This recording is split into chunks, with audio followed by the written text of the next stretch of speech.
Aujourd'hui il fait bon. Elles sont beaucoup moins stressées depuis que j'ai installé les pièges. Alors je sais, j'ai peut-être un peu exagéré, j'ai carrément plus d'un piège par ruche, parce que je crois que j'ai 8 pièges pour 6 ruches là, sur celui-là. Mais il y a eu une amélioration au niveau du stress, parce que là du coup elles sortent. La dernière fois avec les frelons, elles sortaient plus. On a la première zone Travolta, celle que j'ai réparée. Vous voyez. Donc là, les petites zazas elles sortent. Elles sont toutes contentes.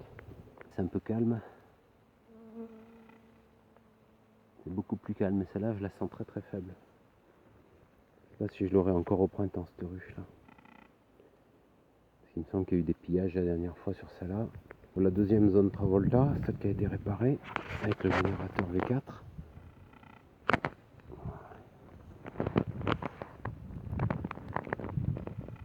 Ça, c'est pas la peine. Elle est vide, c'est pour la déco. Popole qui prend son bain. Après les allers-retours, j'ai à peu près, je dois avoir un nid à 2 km d'ici, je l'ai toujours pas trouvé. Donc là, sur celle-ci, elles sont bien moins stressées. On a toujours la pagode à côté qui se remplit de frelons. Voilà, ça fait plaisir de voir une activité pareille. Donc là-bas, pareil. Là-bas, j'ai la ruche avec la Terminator. Donc Terminator, je vous rappelle, c'est une harpe. C'est une harpe que j'ai trafiquée avec un générateur à 1 million de volts. Donc les frelons qui passent se font carboniser immédiatement, ils tombent par terre. L'anthrax défile 27 mm. Fait que les abeilles passent à côté sans problème.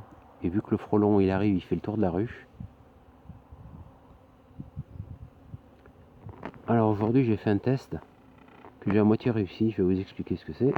C'est un filet à papillon, un filet à frelon grande taille, fabrication entièrement maison avec une moustiquaire pour lit de bébé, un gros fil de fer qui a été un manche en bois, une bonne attache. Il faut un filet qui soit assez long, de façon à ce que quand vous chopiez le frelon, vous faites bien comme ça le frelon il se trouve en queue de filet coincé là, il peut rien faire. Tac. Comme ça, attention je remonte, hop, et là il est coincé. Vous mettez tout à plat là et vous pouvez faire ce que vous voulez avec pour le travailler. Ensuite, la nouvelle méthode, j'ai essayé à l'éther.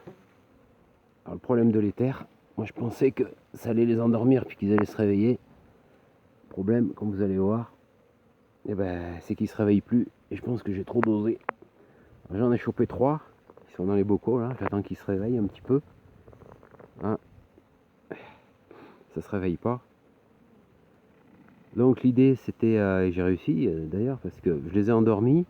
Une fois qu'ils ont été libérés, je leur ai attaché un petit fil de pêche à la patte. Et ensuite, un petit bout, on découpe des petits dans une couverture de survie.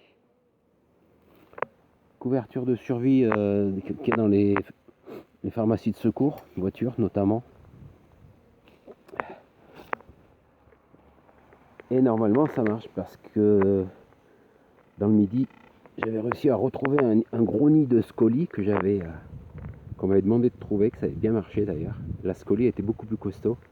Et la scolie, le problème, l'avantage c'est que j'avais réussi à lui coller la banderole dorée sur le thorax, parce que la super glue tenait bien. Sur les frelons asiatiques, la super glue ne prend pas du tout. Alors, je sais pas ce qu'ils ont mis comme vernis, les frelons à la naissance, mais alors c'est pénible. Donc j'ai trouvé aucune colle qui allait.